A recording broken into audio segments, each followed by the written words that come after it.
Assalamualaikum warahmatullahi wabarakatuh. Salam sejahtera untuk kita semuanya. Saya Fikri Febrian dengan NIM 19150360002 dari Prodi Sistem Informasi, Fakultas Teknik, Universitas Munawarman. Di sini adalah video presentasi mengenai cybercrime, hacking atau peretasan. Ada 4 poin yang akan dibahas, yaitu yang pertama ada definisi dari hacking, yang kedua ada contoh kasus dari hacking, yang ketiga ada sanksi dari hacking, dan yang keempat ada upaya pencegahan hacking.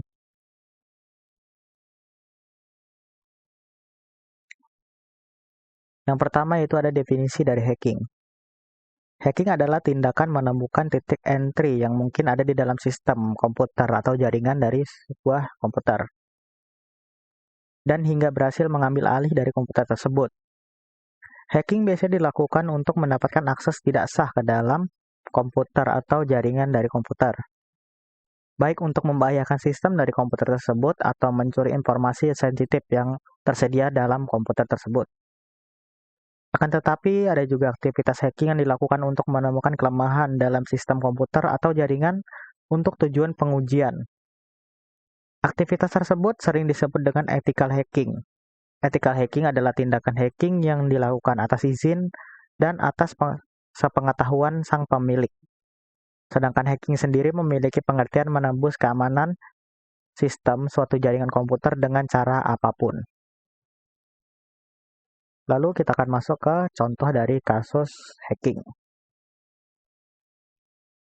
Ini ada salah satu contoh dari kasus hacking, yaitu kasus 2 hacker Indonesia mencuri dana Bansos Amerika Serikat. Dan ini saya mendapatkan sumber dari Kompas TV.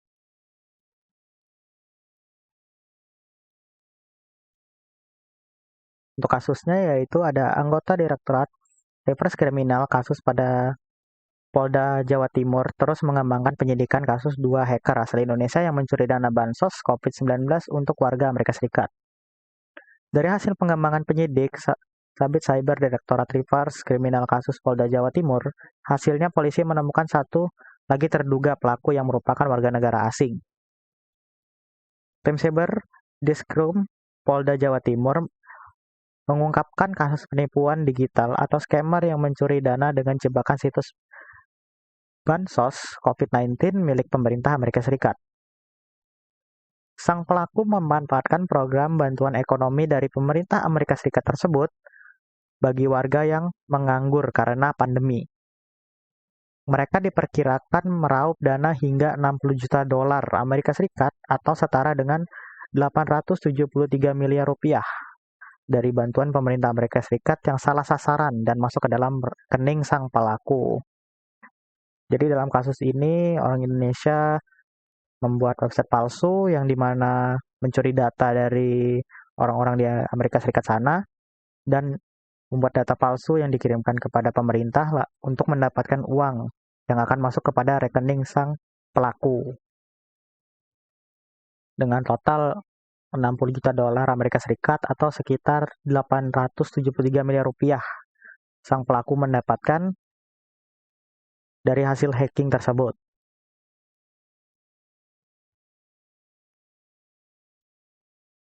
Oke, selanjutnya ada sanksi dari hacking. Sanksi dari hacking yaitu ada banyak, tapi di sini saya akan menyebutkan 2 saja sebagai contoh, yaitu ada Undang-Undang ITE pasal mengenai hacking, virus, dan illegal akses Undang-Undang Nomor 11 Tahun 2008 tentang Internet dan Transaksi Elektronik atau ITE. Lalu di sini ada juga yang kedua, yaitu mengenai Kitab Undang-Undang Hukum Pidana pasal 406 KUHP dapat dikenakan pada kasus defense atau hacking yang membuat sistem milik orang lain.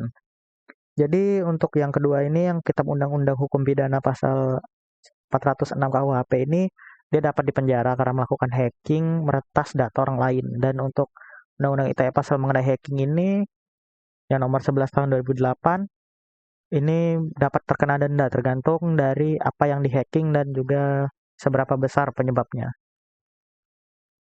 Oke, kita akan lanjut. Dan di sini ada upaya pencegahan hacking, yaitu salah satunya dengan pembuatan password dan juga data backup. Oke, pada bagian pembuatan password, yaitu pastikan agar menggunakan password yang kuat dengan kombinasi huruf kecil ataupun huruf kapital atau huruf besar dan dapat menggunakan angka atau simbol. Selain itu, ada baiknya agar mengubah password secara berkala untuk memaksimalkan keamanannya. Lalu untuk data backup, untuk mencegah kemungkinan terburuk sangat disarankan agar kita melakukan update database pada WordPress dan juga kita melakukan update dan juga menyimpan database di tempat lain. Untuk siapa tahu database-nya dicuri, jadi kita masih punya data kita. Lalu di sini apabila Anda orang awam, di mana website Anda terlanjur terkena hack, Anda mempunyai 3 opsi untuk memperbaikinya. Salah satunya itu yang pertama, dapat melakukan restore data backup yang disimpan di komputer dan selain itu segeralah mengganti password. Lalu yang kedua, mintalah bantuan kepada pihak yang mempunyai tenaga ahli untuk menangani hal ini. Jadi untuk upaya pencegahan seperti itu, salah satunya dari saya. Oke, sekian dari saya. Bila ada kurang maupun salah-salah kata, saya mohon maaf. Sekian dari saya. Assalamualaikum warahmatullahi wabarakatuh dan salam sejahtera untuk kita semuanya.